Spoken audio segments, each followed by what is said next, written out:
U.S. Space Command, along with the Combined Joint Force, allies, and partners, provide dynamic and persistent space effects that deliver integrated and decisive military space power to global operations. We achieve all-domain superiority by fusing the combat power generated across all theaters of operation. We sustain an ultimate high-ground advantage, felt to the last tactical mile, that deters aggression, counters threats, and overmatches adversaries. There will never be a day without space because we are U.S. Space Command. Well, good morning, and thank you so much for being here. I want to thank the Space Symposium for the opportunity to speak at 8:45 in the morning. And congratulations to all of you for being here on time. That's not easy. In fact, that's hard to get up in a strange hotel room, find your clothes, get dressed, get your coffee, and be in seats on time. But you know what else is hard? Space is hard.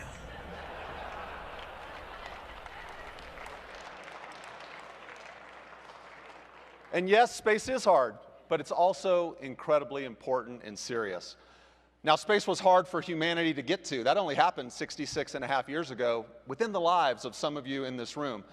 And the hard-won benefits that space has brought to us are a foundation for our modern way of life and how we secure our nations.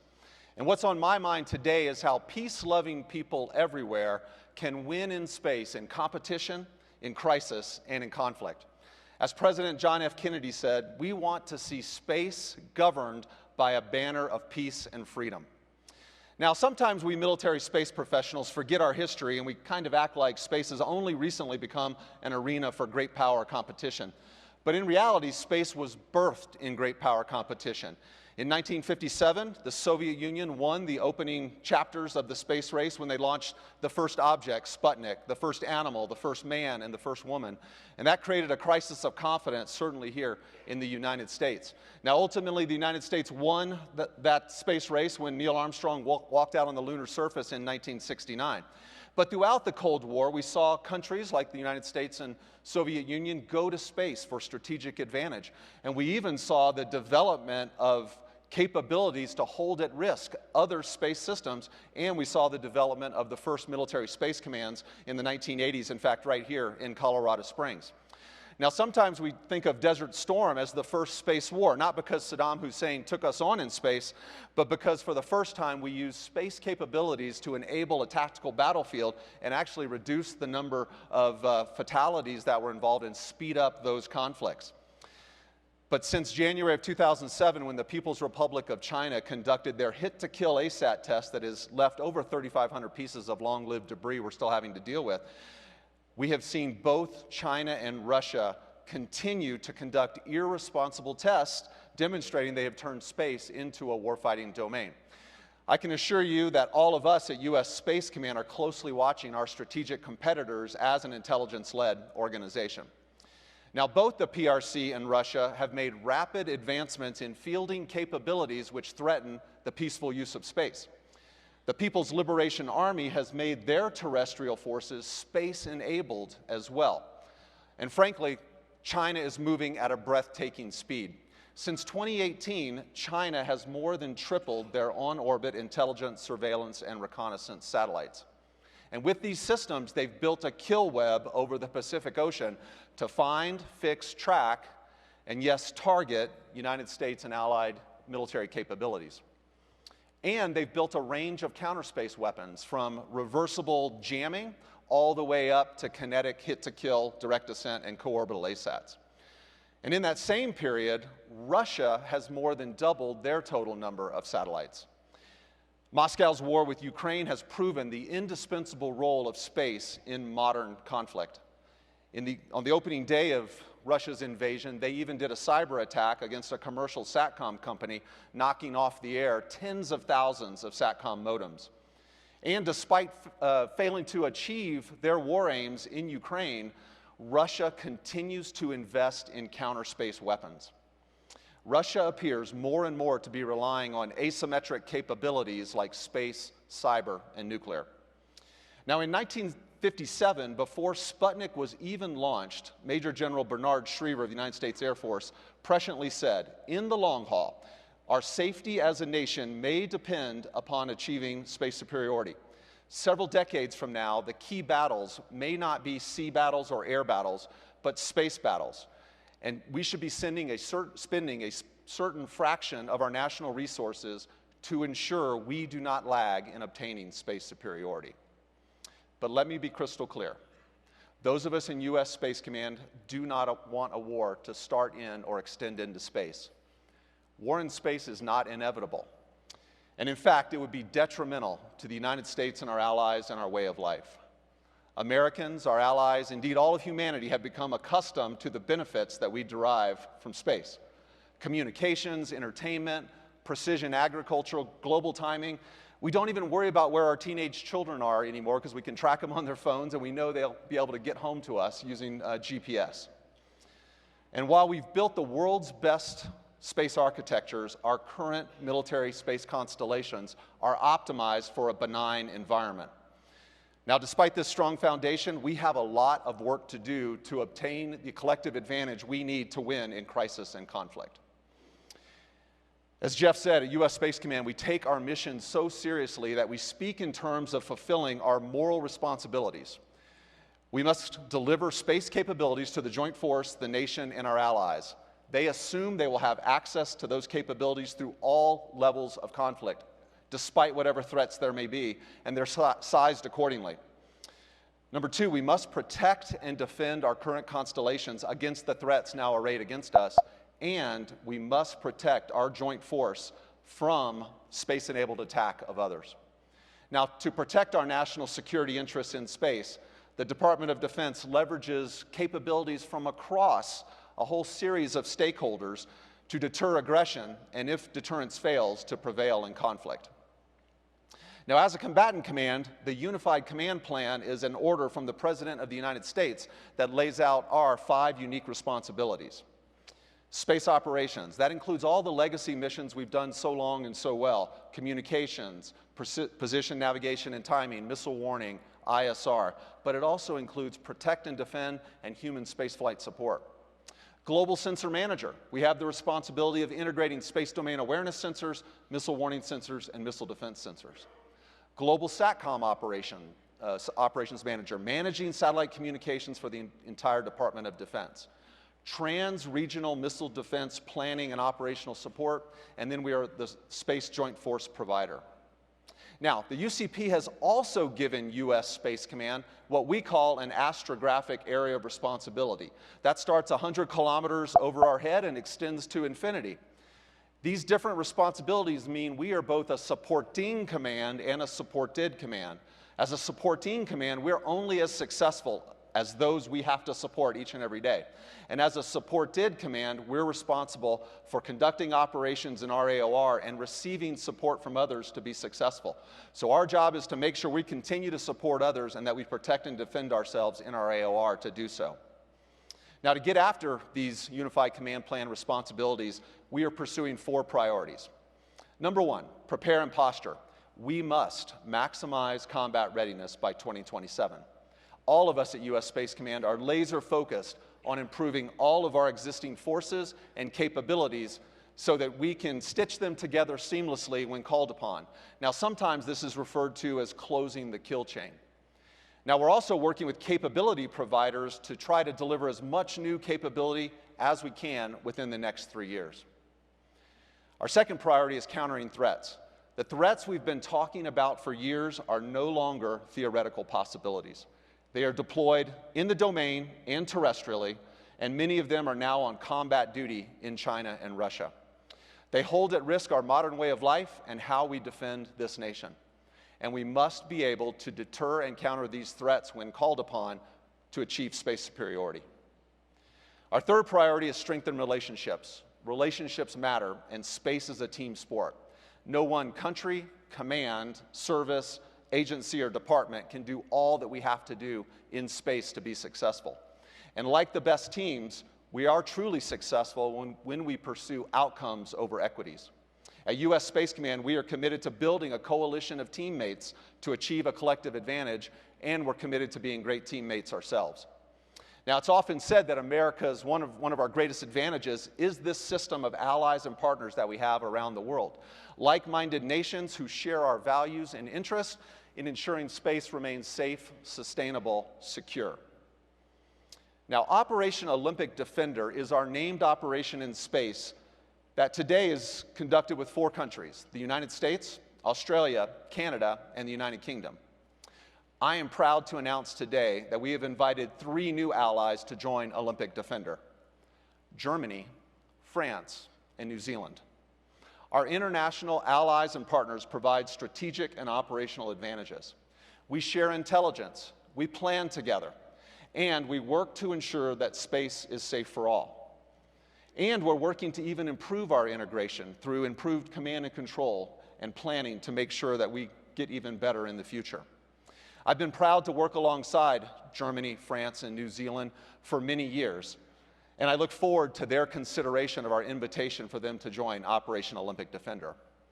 But OOD, as we call it, is only the beginning of our partnerships. Back in February of this year, out at Vandenberg Space Force Base, we hosted Exercise Global Sentinel. It involved 25 countries with 2 observer nations and even the NATO Space Center of Excellence. And Global Sentinel allows us to come together and figure out improved ways to operate together to develop space domain awareness. And our missile defense war game, which we call Nimble Titan, will also have 25 members 25 countries joining us when we get together at the end of May for our 10th senior leader event in the 20-year history of that exercise. The U.S. commercial aerospace industry is also one of our nation's biggest advantages, and it's an advantage that is growing. Today we have multiple companies in our commercial integration cell at Vandenberg Space Force Base. And I'm excited to announce today that we are inviting 8 additional companies to enter the integration cell so we can share information and gain insights into how each other's constellations are operating, again, to make space more safe and secure. And we partner with commercial companies at our Joint Commercial Operations Cell right here in Colorado Springs, which now has nodes on 3 continents with companies from multiple countries. We've also embedded cyber experts on the operations watch floor of the Space Information Sharing and Analysis Center, also here in Colorado Springs, and that's an industry-focused working group to share cyber threats. And U.S. Space Command has now signed 185 space domain awareness data sharing agreements. And later this week, I will sign another one with the country of Uruguay. By sharing space information with spacefaring allies and partners and academic institutions, we promote trust required for coalition unified action. Now, our 4th priority is to expand our warfighting advantage. At U.S. Space Command, our primary focus is on our real-time mission, so I like to say our event horizon goes out to about 2027. But we must be thinking beyond 2027 as well to help shape military space power for the future fight. My predecessor, General Jim Dickinson, used to emphasize that we must prepare for a war not yet fought. So I'm announcing today that U.S. Space Command's Capability Assessment and Validation Environment, or CAVE as we call it, has achieved minimum viable capability. CAVE is our modeling and simulation laboratory, which enables us to perform analysis on warfighting, on plans, on campaigning, and we'll use that to derive better ways of deterring and planning to conduct operations for a war that's never happened and a war we don't want to happen. We'll also use it to figure out our combatant command requirements and gain insights into multi-domain joint warfighting concepts. So, what are the actions we need to take to maintain, to win in competition and deter conflict? Now, those of you in the military sphere are likely aware of the Chief of Space Operations, General Chance Saltzman's theory of success called competitive endurance. It's built on 3 principles: avoid operational surprise, deny first mover advantage, and perform responsible counter-space campaigning. At U.S. Space Command, we subscribe to these tenets, and in our campaign plan, we use those tenets to allow us to compete and develop the sets and reps we need to rapidly transition when called upon. To confront any potential adversary in crisis and, when directed, defeat an enemy in conflict in such a way as to assure future generations have access to and in space. So what are those actions we need to take to win in a crisis or conflict? First, we must build a committed coalition with shared objectives. Next, we must campaign together. Joint and combined unified action will deter competition in of competitors in strategic competition. We want them to know we're always watching together. We'll execute combined training and exercises where we develop our command and control and plans, and we demonstrate interoperability. We'll close friendly kill chains to improve the speed that Joint Force commanders can make decisions by linking friendly sensor-to-shooter information. We will reveal to deter, and we will conceal to win. And by presenting a potential adversary with synchronized and compounding dilemmas, it's our job to instill doubt so that every morning they wake up and say, today is not the day for armed conflict. But if deterrence fails, we prefer to fight with our like-minded allies and partners. The coalition's resilient and redundant space architectures will enable us to absorb a first strike and then quickly reconstitute and respond when directed. We must be able to achieve and maintain space superiority. Space superiority enables the coalition to counter an adversary's C5 ISRT kill web. Now in Indo-PACOM, they talk about this as having the ability to blind, see, and kill enemy targets in any domain. This is vital to protect the Joint Force from the space-enabled attack of others. We will protect and defend our systems, our ground infrastructure, and our links so that we can defend friendly assets to assure delivery of critical space capabilities to friendly forces. Now, U.S. Space Command does not want any war, let alone a war that starts in or extends into space, which would be particularly bad for our domain. Direct space combat would be economically and environmentally devastating, perhaps for decades. We want to remain in enduring competition and not progress into crisis or conflict. And to do that, there are a couple important capabilities that we need to field quickly. It's time to bring dynamic space operations and on-orbit logistics and infrastructure to the space domain. The days of energy-neutral positional operations in space need to end. It's time to bring sustained space maneuver to the AOR. Now, sustained space maneuver will change how we operate, opening up new tactics, techniques, and procedures and operating concepts, and allowing operations until the mission is complete, not until the fuel we launched with runs out. Sustained space maneuver includes on-orbit refueling, replenishment sustainment, system repair, and forward sustainment. Investment in sustained space maneuver technologies is critical to assess our ability to achieve and maintain space superiority. And to fortify how we win, we must be ready to use limited contingency capabilities and activate a commercial reserve. Now, those of us at U.S. Space Command applaud the work of U.S. Space Force's recent tactical responsive space and launch operations, which are demonstrating the promise of reconstitution, replenishment, and augmentation. But let's acknowledge we have a lot to do in space. So let's do a thought experiment for a moment. There was a time when our country didn't have to spend anything on space or do any space operations because it was before the space age. And there'll be a time in the far future where we'll likely have to do a lot more and spend more because humanity will go back to the moon and then on to Mars and the asteroids. But today we've got a lot to do. We've got to make all of our constellations more resilient. We've got to protect and defend those constellations against the threats now arrayed against us. We have to protect the Joint Force from space-enabled attack, and we must have a test and training enterprise that convinces us that these capabilities will work in a conflict, which has never happened. And let's constantly ask ourselves, are we doing all we can to assure America maintains our position as the world's leader in space while we work with our international partners?